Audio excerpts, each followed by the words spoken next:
Bonjour à tous, soyez les bienvenus sur Western Armenia TV. Les titres principaux d'aujourd'hui.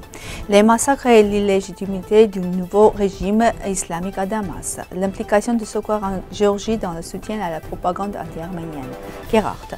Le 9 mars, une journée de danse a eu lieu dans le village de Vachian, municipalité à Darkalak.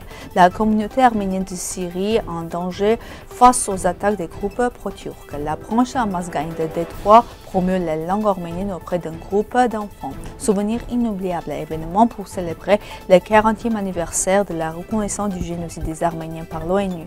Une sculpture de Misak Manouchian créée par le sculpteur Sarkis Babayan sera installée à Erevan. Le nouveau régime islamique de Damas, avec ses massacres de masse, a complètement perdu sa légitimité en Syrie et en Cilicie. La question des élections est devenue une question secondaire quand la répression qui règne dans le pays ne permet aucun processus démocratique. Dans cette situation, les Alaouites, les Arméniens, les Assyro-Chaldéens, les Kurdes et autres minorités nationales et religieuses doivent être libérés d'urgence de ce nouveau régime.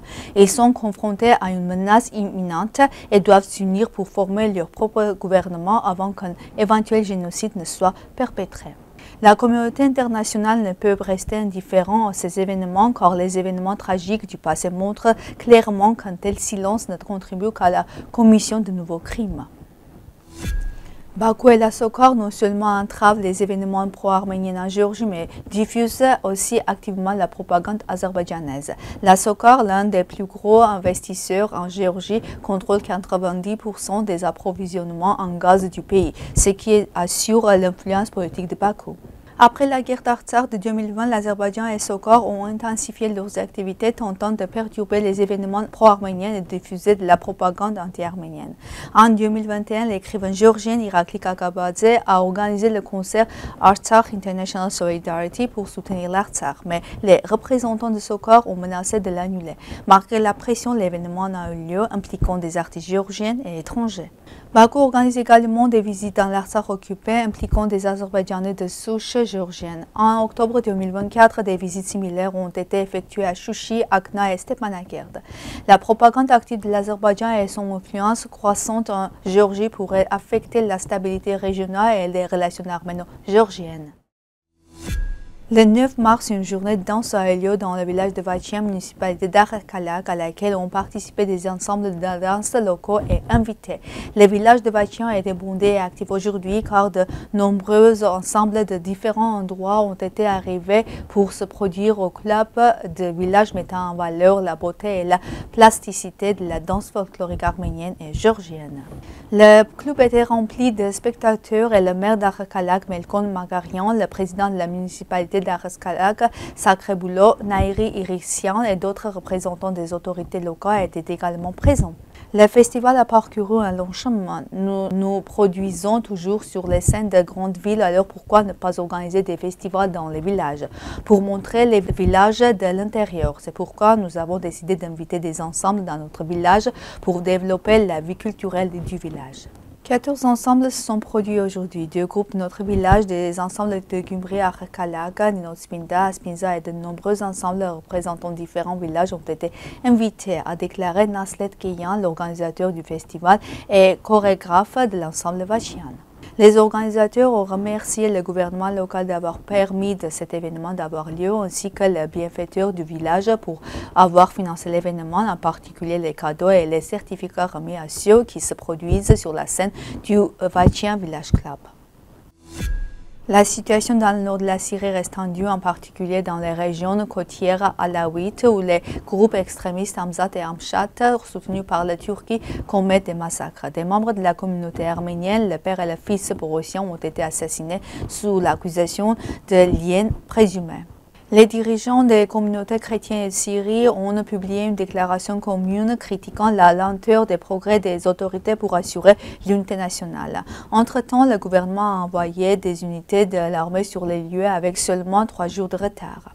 Les provinces de Deira et Suédia ont perdu leur connexion Internet avec Damas, ce qui peut être lié aux événements actuels ou à venir. La situation à Kessap est prudemment calme, mais le danger demeure quand la région est contrôlée par des militants turkmènes.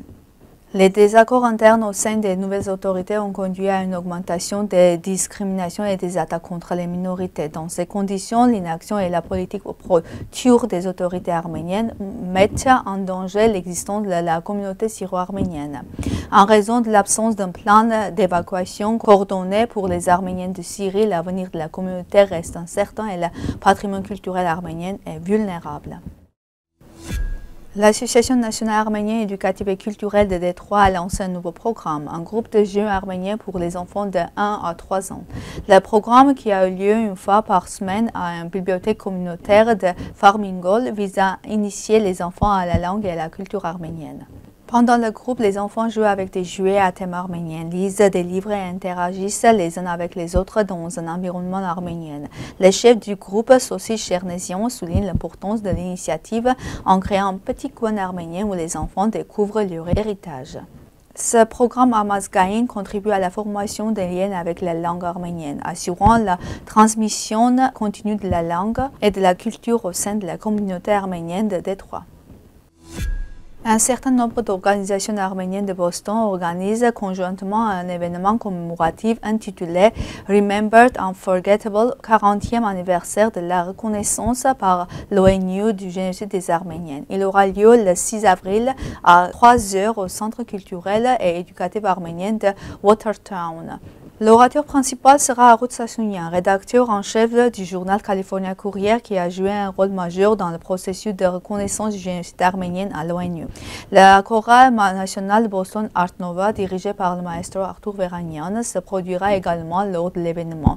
Et les scouts au Manhattan présenteront un défilé cérémonial de drapeaux. En 1985, après de nombreuses années de lutte, la sous-commission de l'ONU a adopté un rapport avec 14 voix pour, 1 contre et 4 abstentions qui comprenait une couverture détaillée du génocide commis contre les Arméniens. Cette décision continue la première reconnaissance officielle de l'ONU. L'événement se déroulera en anglais et sera ouvert au public.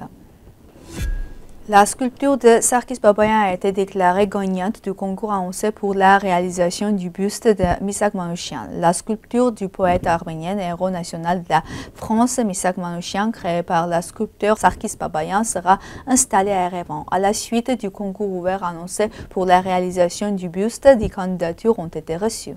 Le jury a fait son choix. L'œuvre de Sarkis Babayan a reçu 10 votes. La sculpture d'Armenak Vartanian a pris la 2e place avec 2 votes. La sculpture sera installée dans le parc nommé d'après Misak Manouchian. Le montant total du concours est de 3 millions de drams. C'est tout pour aujourd'hui. Merci d'être avec nous. Au revoir.